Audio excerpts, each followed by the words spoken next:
Itinuturing na tagong yaman ng Catanduanes ang isla ng Tignob dahil sa white sand beach at underwater view nito.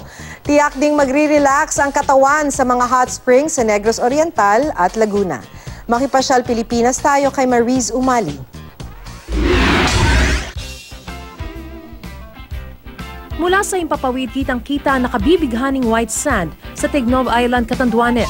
Ang tubig, napakalinaw at asul na asul. Pero hindi lang pala itong maganda sa lugar. Dahil ang view sa ilalim ng dagat, talaga namang mas nakamamangha. Naroon lang naman ang mahukulay na mga coral at mga isda.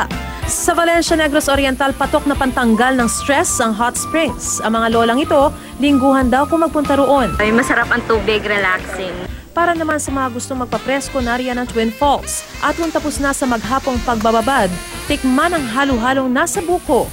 Come and visit Pulang Batu Falls, and their halo-halo is super yummy, so delicious. Sa mga wala namang oras para bumiyahe na malayo, may hot spring din sa Laguna. Yan ang Laguna Hot Spring na halos 7 dekada na raw nag-ooperate. Ang tubig sa resort, therapeutic daw sa katawan.